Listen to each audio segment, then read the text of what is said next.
horrible, you know. So when I had the opportunity to go to the station in Atlanta, that was a true general sales manager position where I was responsible for hiring a team, for setting my revenue goals, and also a unique situation similar to here because it was a brand new station. Oh, What happened was iHeart got rid of some stations when they had their restructuring, and this guy out of Arkansas bought one of their towers, and he reprogrammed it to something completely different. And so I was brought in basically from the very beginning of that, so very involved in content in terms of what the programming would be from 6 in the morning until midnight at night, with procuring talent to be on the station, procuring talent to actually work in the sales department, with getting things like vehicles wrapped so that we would be able to do remotes. We didn't have any infrastructure, so don't do that to your car. You got to put that nice Panamera we negotiated a deal with a car dealership there, like a trade deal so that we could get 2 vans, and then negotiate another trade deal so that we could get the wraps done for the vehicles, because the owner did not want to put out, like he was throwing out a lot of money at first, and he was like, oh my God, we're not making any money yet because we don't have anything here to sell. So, we had to backtrack. But that was my first true on paper management role where I hired my own team, where I had to set up an onboarding process. So some of that was what I was trying to add in there. Okay. On the page that did. So what happened in Atlanta? What happened? Well, we were working with someone who, let me see how diplomatically say. Was not as well resourced as he thought he was. Yes, and he bought the one station in Atlanta, and then he bought another station in Birmingham before we had gotten the station in Atlanta off the ground, against the recommendations of myself, the business consultant that we brought in, and the person he hired as his market president. So he bought the 2, and he was basically just strapped for cash, and he did not have a realistic expectation of the amount of time it would take to actually draw revenue in a top 10 market with the station that he had, with the format that he had. There were a number of things there that needed to be tweaked, and he did not have the flexibility to really understand why they needed to be tweaked, and he was not willing to tweak those things. And one of the things we told him needed to be tweaked was the name of the station, because it was being used by another station that was owned by Cox Media. So in the end, we got served a cease and desist about How long did that 5 months. 5 months? 5 months after we had gotten everything off the ground, we got the cease and desist, and we had to stop because of the name. But then the other issue too was resources were not being managed properly, so people were not being paid. I myself had, some moments where I wasn't, paid what I had, signed to be paid. So, being in a new market and me making the transition there, those were the things that I had to just kind of say. You have a daughter, right? Yes. So you can't be. So, Baby gotta eat, right? Yes, yes. Okay. So Okay. that's what happened with the station in Atlanta. But it was a really good experience because it was taking something from nothing and growing it. Yeah. Like very similar. true grassroots radio, going in. We did a lot. I think I put that in here. Like I had to do some market research just to kind of get an idea of the landscape there, and who the players were, and what the formats were, and looking at who the top billers are, because when you're coming in with a small station, our strategy was, I don't need 100,000, I just need 1,000. Like, if you just give me $1,000 a month, that could do a whole lot over here. So, just kind of going in and taking little pieces of business and trying to find ways to really get people to know the brand, to recognize the brand, partner with the chambers, the Urban League, and all those other types of things. So it took me out of my comfort zone because Atlanta's a really big market, but I've made some really good connections there that were just very helpful in helping me to understand how you program a radio station. How do you get people to buy you when you don't have any ratings? You know, like how do you get national buyers to pay attention to you? What is the lowest hanging fruit that you can get? At the time for us, it was political. You know, I had a relationship with Stacey Abrams, so we were able to get revenue from her campaign, you know, just on the strength of Your relationship. relationships and also being a new, because most radio stations, which I think is what separates BOK from the rest of us, I say us because I'm still at iHeart, is that we can't really involve ourselves in politics because, like, the jocks can, but the station in terms of giving space, a platform for someone to actually come on in morning, afternoon drive and just speak to that audience from about their platform is really frowned upon. A lot of times company will, you know, program directors don't want to do that ever. It's kind of language, right? If you pay for it, it definitely is legal, you know, so it's a lot of funny stuff, but when you're at a smaller radio station that's not as closely watched, that has a more niche audience, It's community radio. it's community, It's not your you can do responsibility. those things, Right. you know, and so we were finding, you know, really creative ways to leverage that to get buys, you know, whether even if it wasn't from the campaign itself, it may be from a PAC, you know what I mean? So we just found creative ways to leverage the fact that we had the inventory and the flexibility to give you some things that you might not get from So on B103. that point, WBOK has had a lot of previous advertisers. Uh-huh. You know what I mean? They've got a long roster, we got the roster, and then you look at their current advertisers. Do you envision mining back, say you're the top dog, you're the CEO GM. Do you envision going back to some of the previous ones and bringing them back? Of course, Okay. yeah, I mean, that's a, I think so. yeah, I mean, I think that that's important because, you know, you have to see what has churned, you know, called churn or attrition or whatever Mhm. you know you want to call it, to figure out why did you leave, and to bring them back to, you know, you can, you know, there's a report, it's a returning, not returning, and it's one of the things that actually my one-on-ones with my team, and it's something that I do with myself at least every month, is just look at historically who was here last year, like last 3 years, what did they spend, and who's not here. Some of it's going to be seasonal, you know, it might not come back, and then others of it left for a reason, and you have to figure out what the reason is so that you can try to fix it to get them to come back and spend something, if not more, you know, than they spent before. So I would definitely want to do that. So our budget, basically, Cleveland talked about it, is we think the station needs to do about $2,500 bucks a day. Can WBOK do that under your leadership? I feel like that's a trick question. Because of course, I feel like, yes, it can. That's what I think, you know. But I also think that there's That's why we're here. but there's different ways to break that number down. You know, I might not make 2,000 today, but I might still make that 10,000 at the end of the week. Oh, Yeah, yeah. You would Yeah. definitely do But, that. No, you know, what Rick either is way- saying is 60,000 a month, 65,000 a month. Yeah. You know, how you get there. you Yeah, know. how you get there is how you get there. Yeah, But how I you think I think as long as the product is a good product, But you're the GM, I know. so there's no more if. Well, then I guess I would. If it's Meaning you if have it's helped to my make a great product and I product. have made it my product, I That's definitely think that that is, Okay. you know, doable. Okay. What do you think is a good product?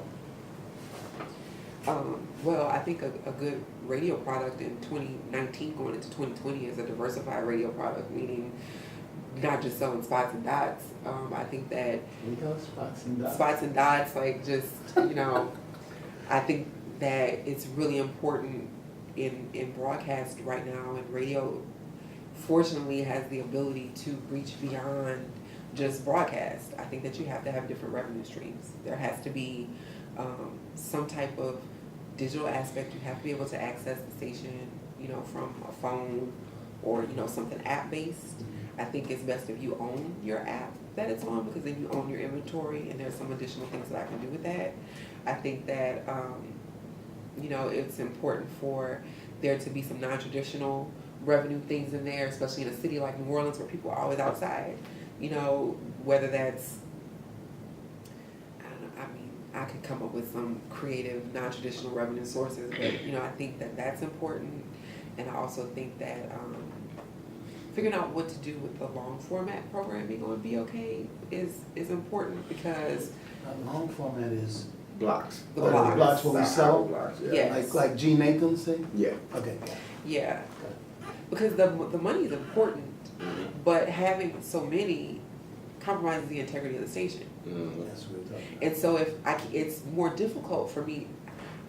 It's more difficult. No, I don't want to say difficult. It's more of a challenge to sell that type of personal interest programming than it would be if I had just like this power block of awesome content from 6 in the morning until 7 in the evening, where I'm giving you your national news, your local news, your cultural news, your school sports, and like I would want it to be, this is the Joe Budden podcast, of Black New Orleans talk radio, where before I tune into the Breakfast Club to see what's going on in the country, in the culture, I'm turning on here so I know what's going on in my city, in the culture, and I'm reflected in whatever that is. I think that's a good product. I think that's something that's very marketable because it's very different from anything else that's being done inside the market on radio.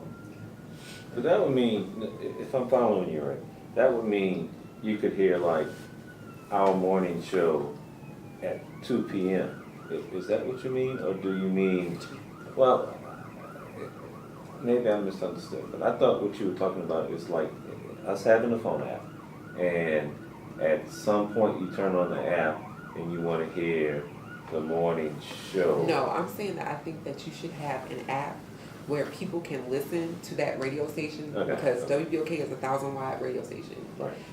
I think I put a cover. I mean, do I have a coverage map? I'm sure y'all know what the coverage Yeah, map we looks do. like. So, AM waves, they go like this. You know what I mean? Like, I think it's important to have something app or internet based where you Okay. can reach I get it it. Yeah, you- and access it. I get it. Now, you can also house those things on, the platform where you can replay it. You have someone to Okay. load it. That's another job duty, you know what I mean? Mhm. That you have to get somebody to record and then load at the end of the day, but it's also sellable. So I think that would be good. Okay. I misunderstood you now. I understand. Yes.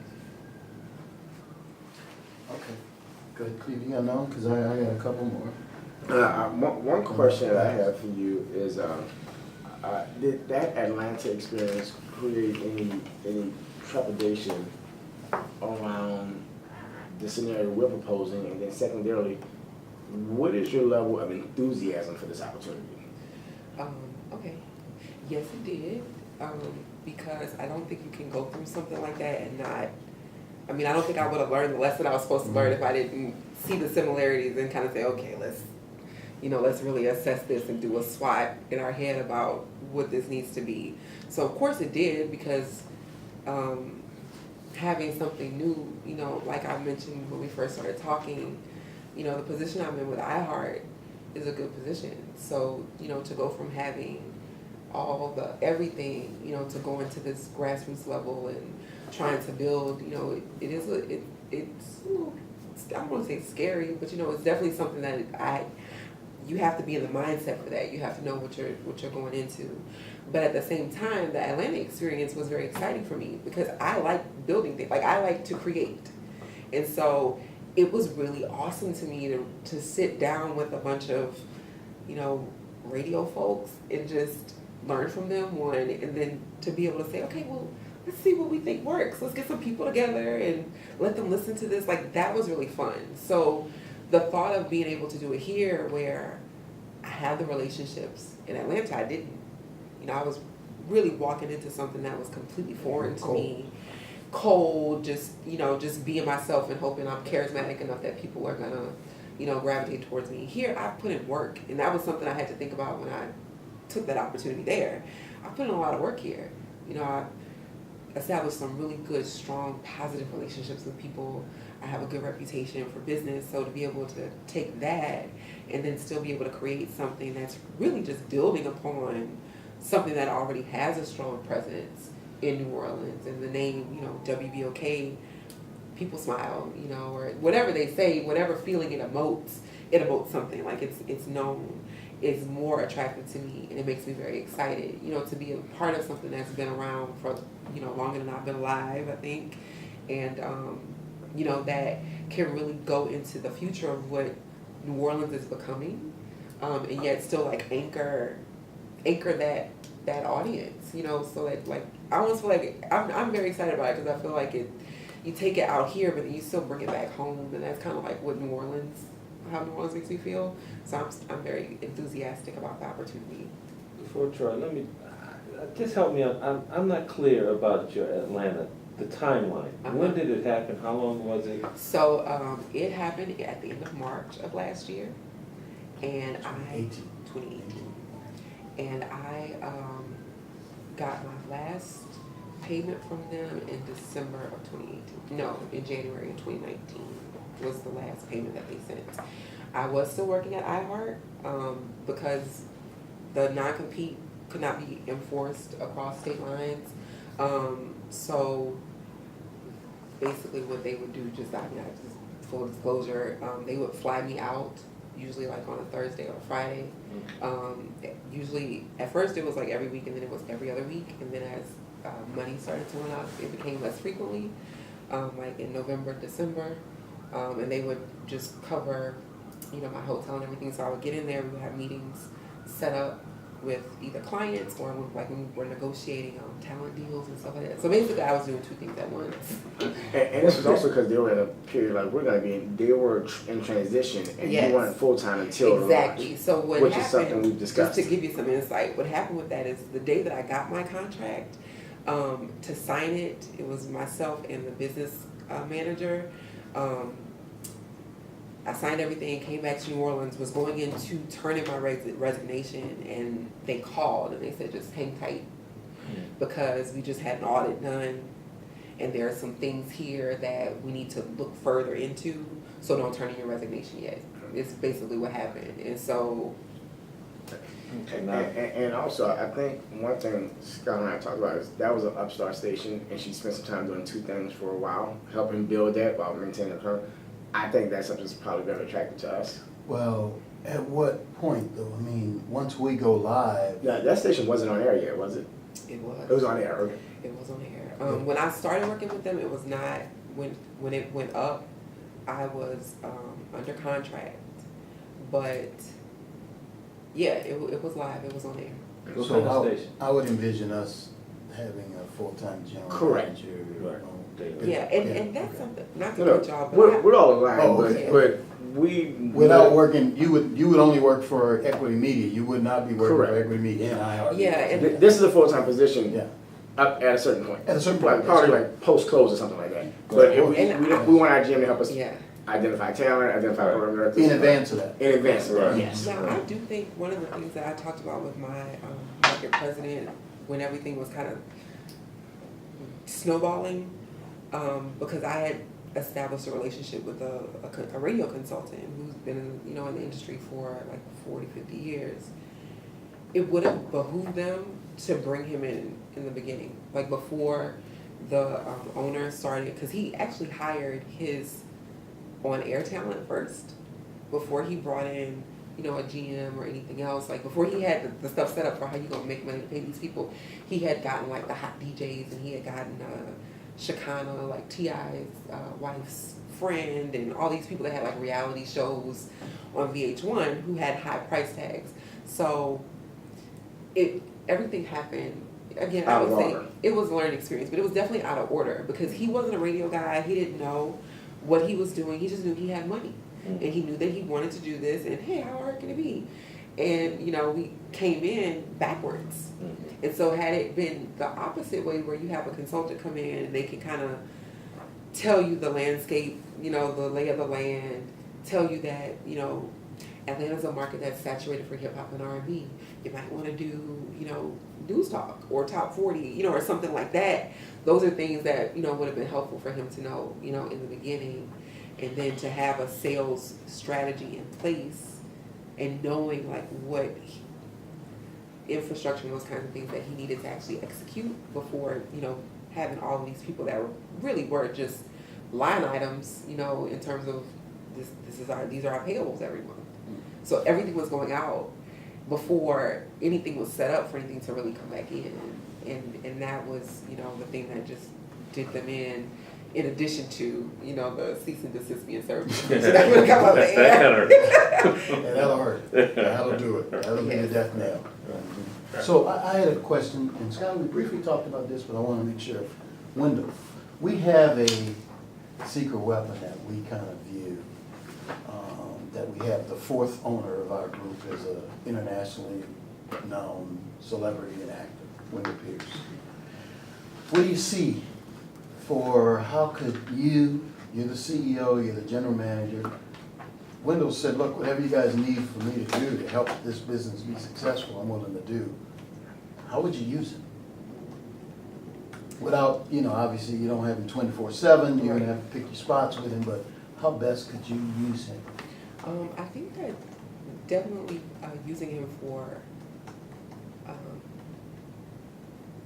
in terms of programming, I wouldn't want to incorporate him as like a daily or Yeah, you couldn't. a weekly. He's all over because- the world. Yeah, because Right. that stuff has to be consistent, but I would Right. definitely want to use him, I don't wanna say like a show pony, but you know, like when there's something important to definitely, you know, bring him in, or even if it's just when you We get. do it. You know, like, Like breaking news, Yeah. yes, right. breaking news. like or- hurricane coverage or something. I don't know if I would use it for hurricane coverage, but I would definitely, like if there's a big show, you know, that's coming to town, or, if- Celebrity. celebrities, or if there's like a really big client that, I mean, I will use people just whenever it's appropriate. So if there's a really big client that doesn't want to talk to me or you, but they like The Wire, then I want to bring you there and go to dinner. So let's say we're able to, so I know that the CEO of Burrell Communications, Of who? Burrell Communications. She knows what it is. That's like somebody big, right? Yeah. Okay. all right. And we get a meeting to go pitch Burrell's media department. Bring one to that. Yes, I would bring Wendell to that. And I would also use him almost kind of like a lobbyist, in terms of, there's a lot of money that's out there for, like arts. You know, these companies that believe that there should be like the arts in the schools Oh, yes. and those types of things, and they have grant money. Like And- Healers and- Foundation. Yeah, so I would use him definitely as a voice of the station for one, because I think he has a great voice. You know, for it to sound like, you know, something that people can recognize. Even though Jeff thinks he has a good voice, too. He Mine doesn't is have not like as He good. does have a good voice. But I would, you know, I would use him Sure. in that capacity, you know, he could be the voice of the station.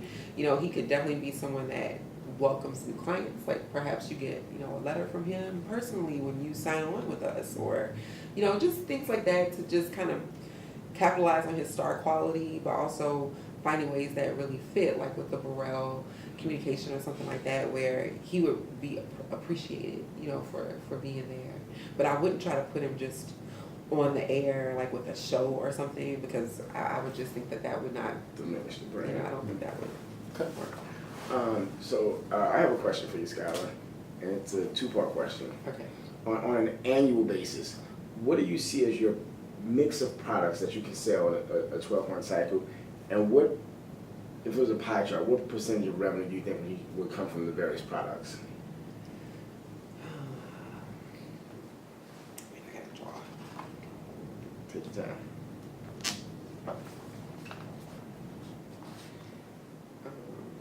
So, just thinking about it, I would definitely think that that if you measured it quarterly, that the pie chart would change. Because I think, meaning in that year. Because I think initially, the thing that's gonna take up the most is the broadcast, because that is what people are accustomed to buying from WPOK.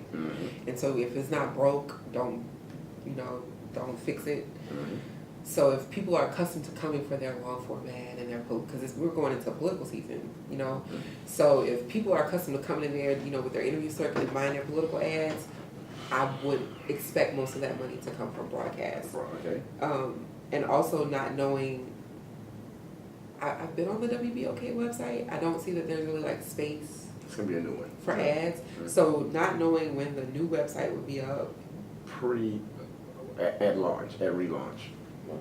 When is real? TBD, Yeah, based TBD. on FCC process and these things, but it'll be this calendar year. Oh, yeah, definitely. So I think in the first year that at least the first 6 months, that most of the revenue will come from the broadcast line, just regular spots. I would hope by the back half of the year that the digital platform would be built, meaning, our own website, an app where you can listen live, that has space available to be sold.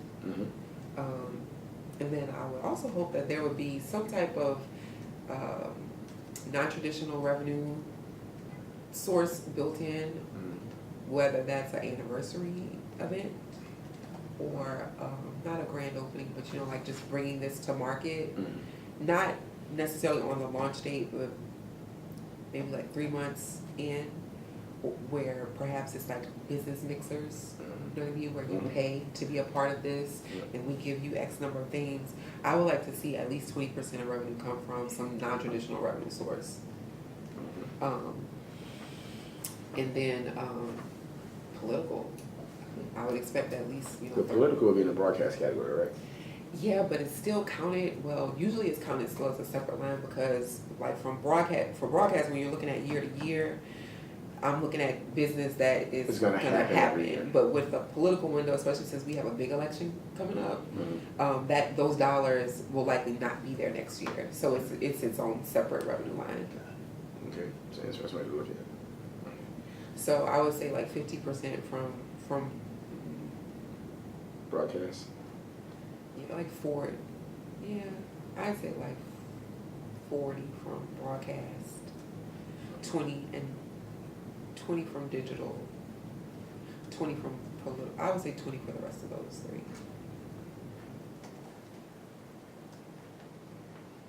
Do you think weekends are important and holidays? In terms of on air, Yes.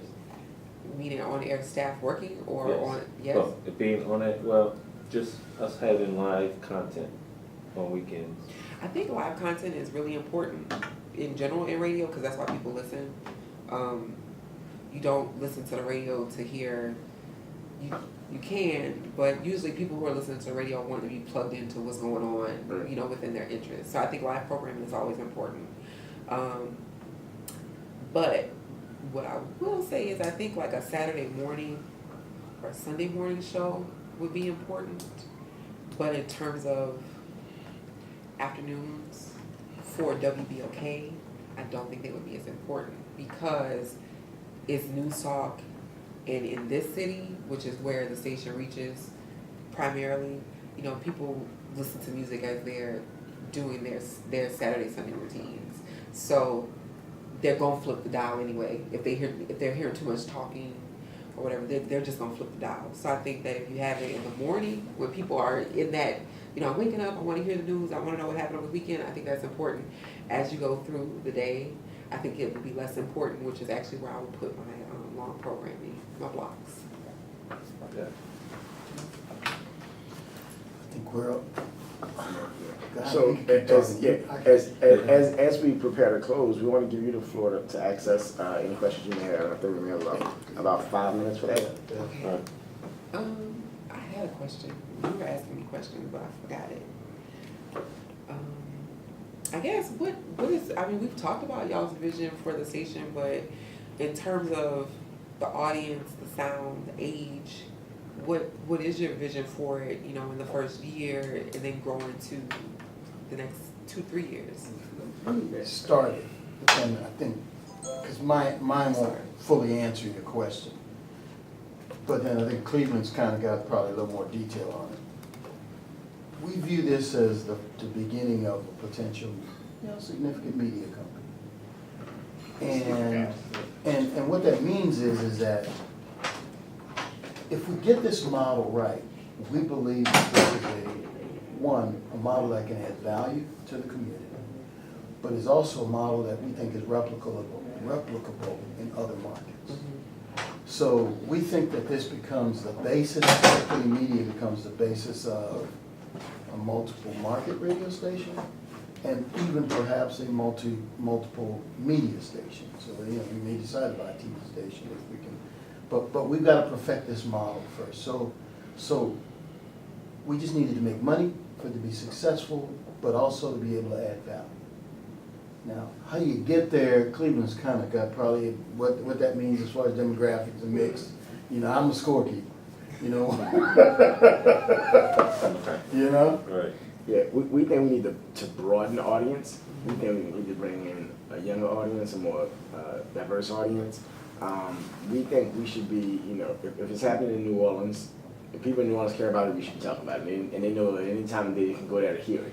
Whether it's, and I think you said at the outset, whether it's news, politics, current events, entertainment, culture, upcoming events, high-level gossip, like business, political gossip, like any of those things that's like people are excited about, we want them to know they can find it on WBOK on air, online, on their app, on their phone. So our vision is to be a formidable radio station. 2 years from now, if someone leaves iHeart and it comes to WBOK, they will view us as a competitor.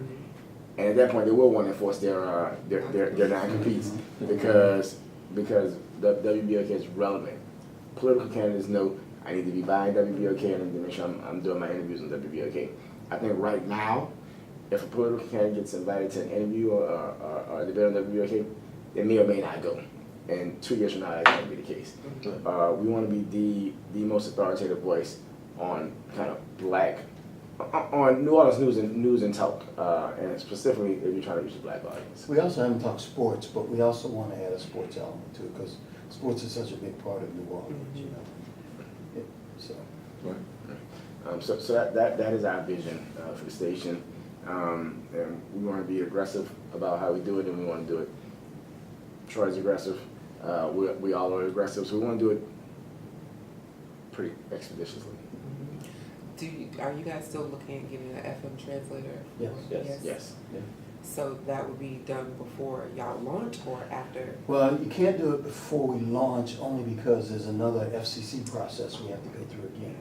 So we'll probably launch AM, but then make a big deal whenever we're up and live FM as well. So really 2 steps. Jeff, you want to add anything? I just think that WBOK's relevance and importance in the community is vital. I think if New Orleans is going to be the best place it can be, then the black voice needs to be heard loud and clear. And I think that's what WBOK is going to be the platform for, intelligent black discussions. And so that's my vision, part of my vision. I think we share it. Anything else for us? I can't think of anything right now. I really enjoyed this. The last question I have is kind of like procedural. As Troy mentioned, we want to select who the person is pretty quickly. And then we can kind of work with them on a transition process where they're part of the team and they're helping us make decisions, and then they can do a full transition at some point in the future. If we were to make a decision in, let's say, a week, are you in a position to accept the position and just work out the specifics of a transition process? Yes. Accept doesn't mean leave her current. Correct. employer. Yeah, that's correct. It does Yes. not mean leave your Yes. employer. And I think an offer letter would prescribe that timeline. Okay, yes. So also, I mean, next week. That's right. Next Saturday. We are going, next Saturday, we're gonna interview candidates for the program directors. So if you're selected, and we'll let you know that this week, any chances you're gonna be in town and available next Saturday? I am except between 6 and 9. 6 p.m. p.m.? 6 p.m. and 9. Oh, Be yeah, done no, by no, then. we better be sure. We may need to talk about schedule as well. Really? Oh, for next week? Yeah. Oh, well, they already started Where's calling she their then? schedule. Oh, did they? She goes to Spotlight, which is, You got a I don't know problem? if you know, I'm out of town. Oh, no, you can't be. her teacher's last name is Teamer. Where is Yeah. it? Rod Teamer's Rod's daughter. daughter. Oh, okay. All right. Oh, she has a recital? Yeah, Saturday, next Saturday. Yeah, I know. You gotta prep for that and get it dressed and. Well, they have to be there really early. Ty actually, she's really good. She does all of that. Oh, okay. Ty- For them. So we just drop them off and they do hair and costumes and makeup and everything. That's great. That's good. So, okay, so we may. We may make the schedule change next We week may anyway. make a schedule change. He may not, he can't be here next week. Oh, really? We don't know that. No. So and Erica started scheduling. Oh, really? So I thought so. that's all right. We can look at what I can do. Okay. Unless we can't, maybe push it back a week or, you know. All right. We can talk about that. Yeah. But we enjoyed our time with you. Thank you. That's all right. Thanks for bringing in the. See you again. I forgot to offer you water. Water. We got donuts here and No, hey, no, everything. well, I can't eat the donuts. Yeah. But You could use the bottle of water. the right? water, I will take one We'll if take I one. can. Probably. Absolutely. And I'm sorry I didn't have the page printed, but I'll That's all I right. can email it. Hey, so you know can what? see it. The conversation is much more important Then than that the page. documentation. That's right. That's Okay? right. That's right. You more than gave us the information we need. That page might have had. Thank you very much. You gave us more information than we All right. Great job, great job. More kind of separation next meeting. Well, yeah, let's wait till, you know, because Right there. we want to do a little notes. Yeah, that's right. Oh, you stop Yeah, we'll do. the camera? No. Yes.